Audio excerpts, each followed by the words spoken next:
शादी की पहली रात में ही 4 महीने की प्रेग्नेंट, ये कैसे हो सकता है डॉक्टर साहब। शादी के दूसरे दिन ही मेरा जमाई राज अपने किसी काम से लंदन चला गया। उसको तो इन सब के बारे में कुछ भी नहीं पता नहीं कहाँ मुंह काला करा कर आई है। ये कहानी एक अमीर व्यापारी की बेटी का है कि वो शादी के दिन कैसे प्रेग्नेंट हुई। हेलो दोस्तों, मेरा नाम श्रेया है।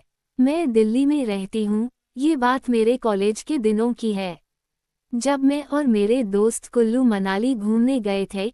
हमने वहाँ खूब मस्ती करी और कुछ दिन घूमने के बाद अपने घर वापस लौट आए। घर आते ही खबर मिली कि मेरे पिताजी ने मेरा रिश्ता दिल्ली के एक अमीर व्यापारी दिलराज ठाकुर के बेटे से तय कर दी। मैं पहले से ही एक गोलू मोलू टाइप की लड़की थी। जब मुझे देखने के लिए लड़के वाले आए तो उन्होंने मुझे अपने घर की बहू बनाने का फैसला कर लिया था। लड़के ने मुझे अभी देखा नहीं था, लेकिन फिर भी पता नहीं क्यों उन्होंने रिश्ते के लिए हाँ कर दिया। ठीक 2 महीने बाद मेरी शादी राज से हो गई। शादी की रात राज घर से बाहर था, पता नहीं कहाँ गया था, और अगले ही दिन राज ने अपने कुछ जरूरी काम से लंदन जाने का फैसला किया और वो चला गया। फिर मैं घर में अकेली ही रह गई। धीरे धीरे समय बीतता गया और 1 महीना भी बीत गया। मैं पहले से ज्यादा मोटी हो चुकी थी। मैं कुछ दिनों के लिए अपने मायके चली गई थी। एक दिन मुझे अचानक से चक्कर आए और मैं धड़ाम से नीचे गिर गई। मेरे पिताजी ने डॉक्टर को घर बुला लिया और मेरा चेकअप कराया। डॉक्टर ने चेकअप किया और जो बताया उसे सुनकर जैसे मेरे होश ही उड़ गए। मेरे पैरों तले जमीन खिसक गई। डॉक्टर ने कहा कि मिस्टर ठकराल, एक गुड न्यूज़ है, आपकी बेटी प्रेग्नेंट है। मेरे पिताजी ने सोचा कि मेरा दामाद तो शादी के अगले दिन ही चले गया था, तो फिर ये सब कैसे।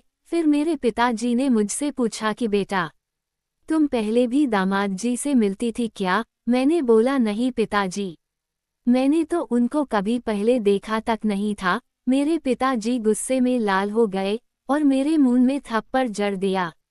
मैं रोती रोती अपने कमरे में चली गई, क्योंकि मुझे खुद ही नहीं पता था कि मेरे साथ ये सब कैसे हो गया। मेरी शादी को अभी सिर्फ 2 महीने ही हुए थे और मैं 4 महीने की प्रेग्नेंट थी। कुछ दिनों बाद मैं अपने ससुराल वापस चली गई और वहाँ देखा तो मेरा पति गर्भ वहाँ पहले से ही मौजूद था।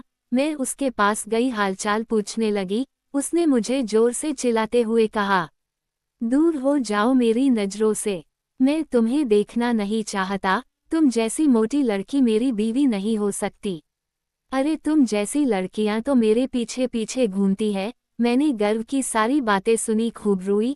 करती भी तो क्या, मैं तो ये सोच रही हूँ कि जब गर्व को मेरी प्रेगनेंसी का पता चलेगा तो वह मुझे धक्के मार के घर से बाहर निकल देगा। प्रेगनेंसी की वजह से मुझे काफ़ी मुश्किलें होने लगी, जैसे चक्कर आना, उल्टी आना, पता नहीं क्या क्या हो रहा था मेरे साथ। एक दिन गर्व को पता नहीं कहाँ से मेरी प्रेगनेंसी का पता चल गया।